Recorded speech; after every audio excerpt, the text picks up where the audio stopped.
Continuing on with our lecture, we noticed some additional aspects of teaching expertise that would be beneficial to everyone involved. And one of those things is the requirement of ongoing education or professional development. Reading and attending professional conferences are very important. The reading especially. Once again, you don't have to reinvent the wheel with in-depth research and action-based research like you're a college professor if you're just in the K through 12 setting. But it also isn't necessarily anything that would hurt you. But the reading, the conferences are important. Sometimes the conferences can be more pomp and circumstance than anything else. So really trying to get a conference that is going to actually benefit you as an instructor versus something that is merely going to fulfill the professional development requirements and you're not going to learn anything at the end of the day. So it's harder to continue to be effective if you're only around the people who are doing the same thing. You do want to be around other individuals who will challenge your thought processes and also engage you in new ideas and critical thinking and analytical thinking. And that way you can learn from each other and have a more vibrant teaching experience. So teaching experience alone does not guarantee expertise. Duh, because there are plenty of teachers who have no idea what they're doing, and there are plenty of experienced teachers who still have no idea what they're doing. Just because you have been teaching for 20 years doesn't mean that you've been doing a good job for 20 years. Just because you have been teaching for 30 years doesn't mean you're any more knowledgeable than another individual. So it's important that as we grow in our careers, we're actually not just adding years to it, we're adding knowledge and expertise and experience that can benefit the students. Every year you should be doing something better. Every year you should be learning something. I learn something different every single semester, and it's great because the student demographic changes and I'm able to learn from you guys and you guys are able to learn from me, and I take what I've learned and I make my next class better and better. And I hope that that is what all teachers would be doing, because really information changes, and even if the information doesn't change, the way that another person will receive it and implement it in their lives is going to be different. So we have to be able to ensure that our careers alone aren't the impetus or the platform by which we measure expertise or experience. So research is going to be extremely critical. Looking at physical activity and academic performance, so there are some very interesting correlations here as well. We have noted that in previous discussions that the healthier your body is, the more able your brain is going to be to receive and to process and to analyze information, because it's an interdependent system. The entire body is interdependent, and we have discussed the concept of holism versus the concept of dualism, where we don't work on a one or other scale. It's an interdependent system. So the evidence shows that physical activity benefits students in a massive number of ways. And you will have to read that sidebar on your own in your book. But the relation between activity and physical fitness and cognition is something that can be compared to individuals who are in band or music classes. They often perform higher than average compared to their counterparts in things like mathematics and science, because music is based in mathematics, and I'm a musician and it's very much so based in mathematics. And so the cognition, your physical fitness, those are intricately related and do have a positive effect on your academic performance. Cognitive skills and attitudes, those are abilities such as being able to remember things, recall information, analyze it, focus, attention, and even if you have ADD or ADHD or some other sort of attention issue, or maybe you have a depression issue, then physical exercise is a known combatant to all of these, including diabetes and heart disease. And those are things that cloud our memories when we're not healthy.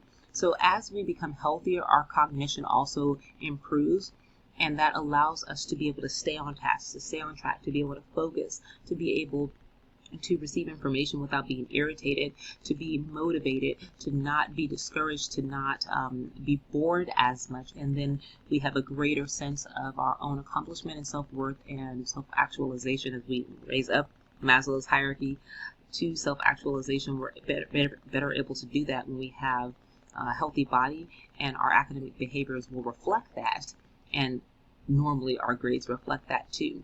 So that's also exhibited in things such as test scores and our grade point averages, particularly if you're someone who is trying to get into a college of choice and you need that very high GPA, maybe taking a advanced placement course and you need that extra bump on the GPA, then physical activity is actually something that will help you attain higher scores because it keeps your body healthier, it keeps your cognition sharper, and we're able to perform better as a result. So the settings for physical education teachers, I'm going to just go on and skip over this slide because we've already talked about where these individuals go, and that's primarily in the K through 12 setting, higher education, or YMCA. And we're just going to go ahead and skip over that one because some of those are just going to be redundant. Now, in your book, it may be a different version, but round about figure 14.1, we're looking at a small graphic organizer that kind of places 4 or 5 different aspects into the general realm of teaching and politics, economics, and organizational skills, social, economic, and political and personal factors. And you notice that all of these things, the role and expectations of the teacher, the work assignments that you give out, how much is being turned back in, your relationships with others, and that includes the students, the parents, the administrators, your colleagues, the social climate for you, and that can include, in some aspects, the work environment. Some people, they got work friends and they have separate friends. Some people's work friends are their friends. So the social climate can include your work environment, but also the social climate outside for the students, whether they have enough money, food, housing, etc. And, our colleagues type of situation. I'm a kind of a loner, so I don't like to too much interact with other people, but I do realize the value of it.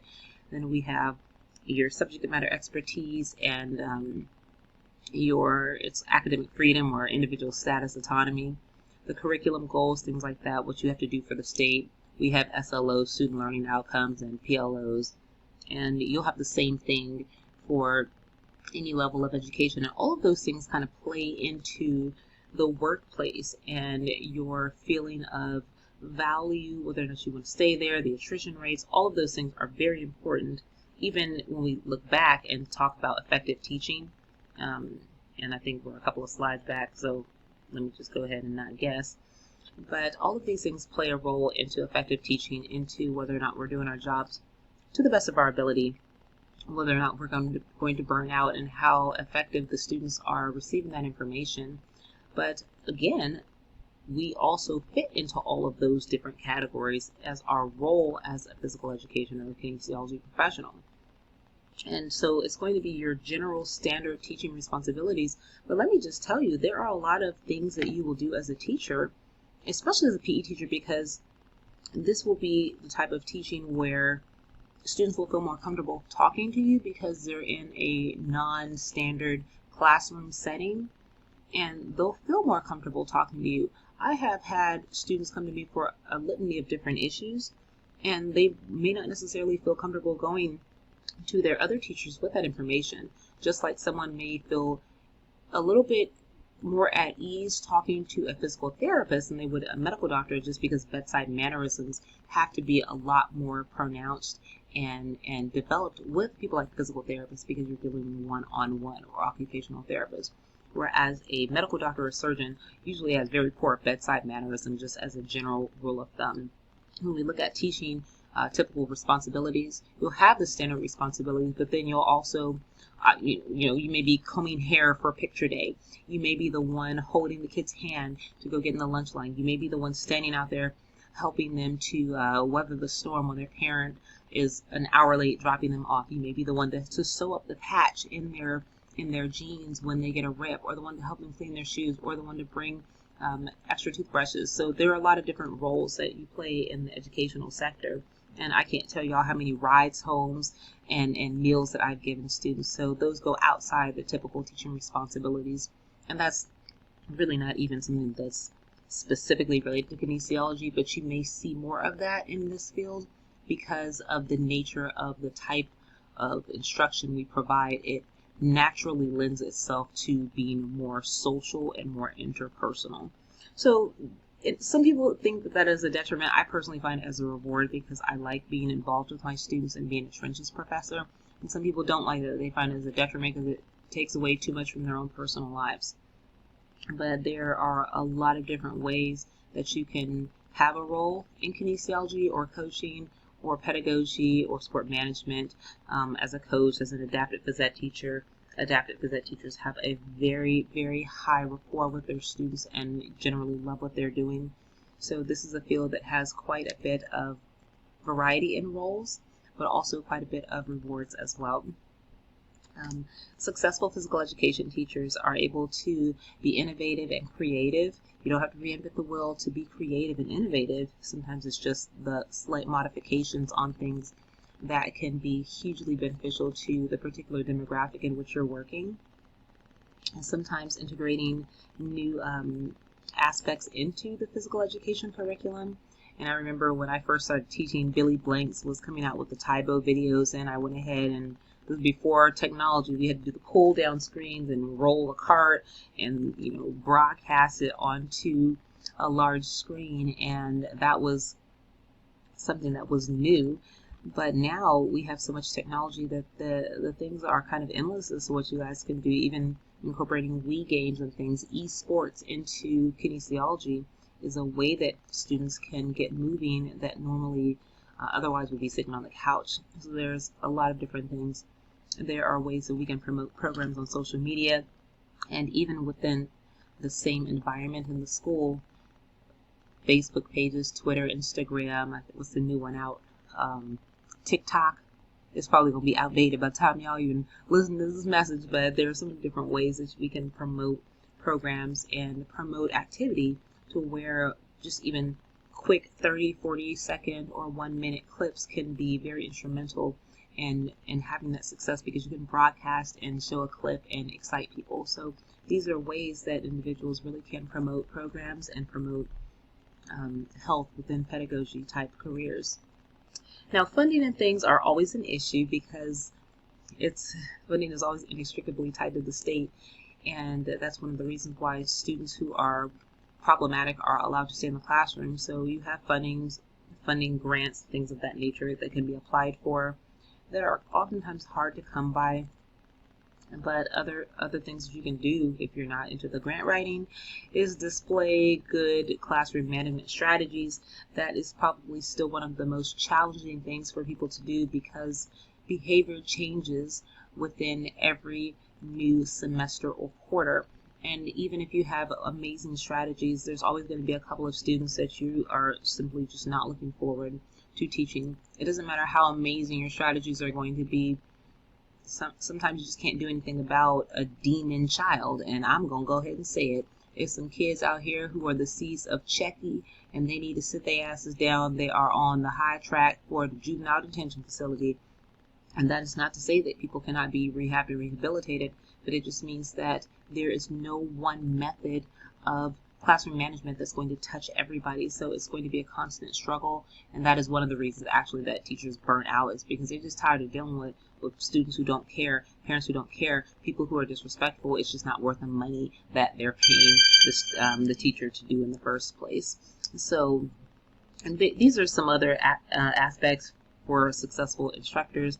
Having athletic skills is very helpful, but not mandatory, but you should have skills and experience in kinesiology and sports if you're trying to be a phys ed teacher. I once had a girl who was she was a PE major, and she was afraid of the water, and I'm thinking, well, you have to pass swimming in order to be a PE teacher because you have to teach swimming. She was definitely afraid of water, and she had never done a sport. She just wanted to do PE because it looked fun, and I didn't pass her. So you have to have some sort of skill in order to be a successful phys ed teacher.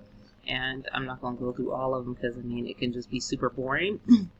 But Shape America, which is the AFERD that we were talking about before, these are some of the standards that they have, and it's super boring, but these standards are things that we implement in the curriculum for K through 12, and things such as planning and skillfulness and instructional methods, assessments. All of these things are kind of standard things that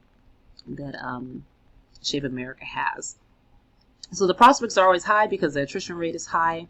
I'm not going to go too much into that, but just keep in mind phys ed jobs are hard to maintain, but people do love them. It's very satisfying. It's very healthy. It's a great field, but it is challenging. Okay.